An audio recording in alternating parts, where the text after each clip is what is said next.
Have you ever been terrified of something that most people would find innocent and family friendly? It could have been anything from a little toy that you had at your childhood that scared you. Maybe a TV show that always looked very off. For my case, it was always a game known as Super Mario 64. You probably already know what we're going to be talking about. The infamous every copy of Mario 64 is personalized. Well, let's get into it. If you haven't already, be sure to hit the like button and subscribe, or else Wario will come for you tonight. Fun? Wario show you fun. So this creepypasta is pretty basic to understand, where basically it says that there is a personalization AI in every copy of Mario 64 that makes the game unique to the player it's hosting. Sounds pretty dumb for the 90s, don't you think? Yeah, I'm gonna be honest real quick. This creepypasta is pretty mediocre, but it was still fun to look at back in the day because, the idea was possible, and it made you question things like that. And I too thought of that. Basically, the creepypasta states, have you ever played someone else's copy of Mario 64 and thought that it was a little off?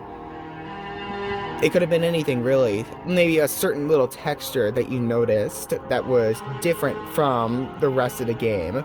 Or maybe something really huge like Luigi. Speaking of Luigi, did you guys remember that giant Giga Leak that also happened that same year? Where they actually found a bunch of cool stuff in like N64 and SNES games? And even they found Luigi in the files of Mario 64. That was crazy. Man, that was a good time to be alive. But anyways, back to the creepypasta.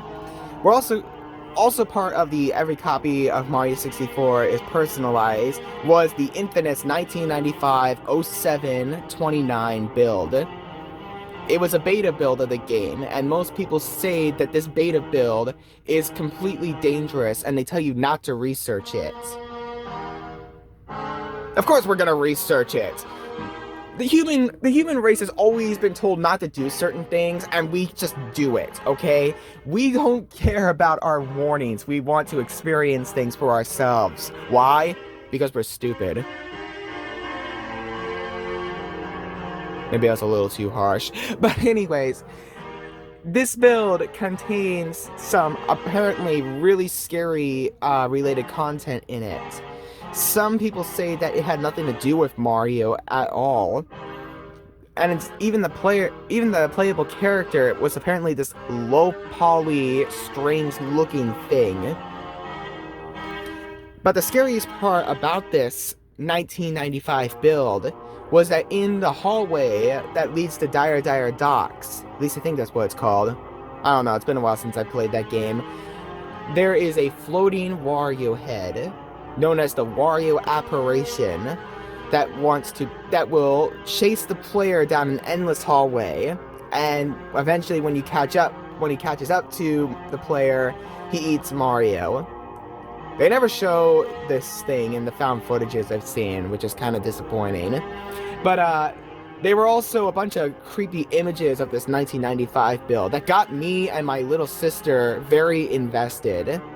Thing is, unlike a lot of other people, I didn't grow up with the N64. I'm younger than most people. I wasn't a kid in the 90s. I never experienced this game like other people did. The first time I ever experienced it was when my older brother came back with an N64 that was loaned to him by a cousin of ours.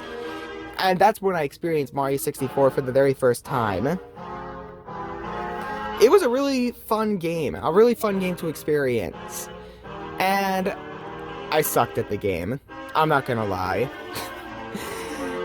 I was lucky to get to Jolly Roger Bay. Like, that's how bad I was at the game. I was a little kid. What did you want from me? I was used to the motion controls on the Wii, the console I actually grew up with.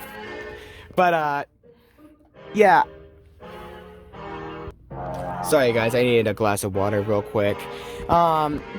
Anyways, unfortunately though, our cousin needed the N64 back, so that was the last time I would ever play the game, up until 3 or 4 years later, where I bought the game off of the Wii U eShop. Lord, I miss that eShop. It was way better than what we have on the Switch.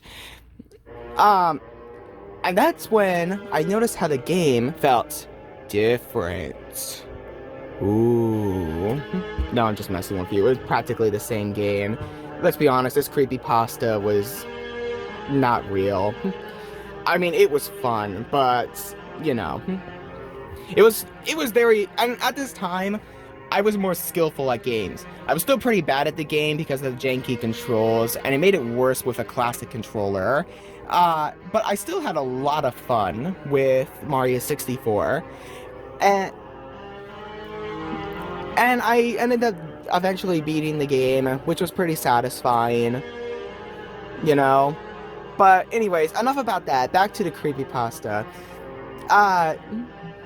Not only were there a bunch of creepy images showing around the internet of this infamous 1995 build, but there was also the infamous Super Mario 64 iceberg that would later on inspire multiple video game and other media icebergs as well. Heck, I'm even working on my own for Skyward Sword. Be sure to check that out when it comes on. But yeah, this was some really cool stuff. This iceberg actually taught me some things that I didn't even know about Mario 64, like how there was a one-up mushroom over in Womp's Fortress, just hiding in this one spot that looks like it would be unbreakable, or the, what else was there? The, no, I can't think of it. But yeah, and then obviously there was stuff on there that were obviously fake, you know, like the Wario Apparition, the creepy 1995 build, and other things like that. But you know, there were just so many things, you know. This was all nostalgic to me. Well, that's all I have to say really about this Creepypasta. And this was just my own experience about it, especially with my little sister, because again, we both experienced this together, and we were both pretty scared of it as kids. But hey, what do you guys think of the Creepypasta? Did you guys enjoy it back in the day? Do you still enjoy it? Let me know in the comments below. You know, this Creepypasta sort of reminds me of another one that was really popular for its time. One that I would say is more spookier. Who knows? Maybe next Halloween, we'll talk about it. This is Velociraptor Ghost, signing out.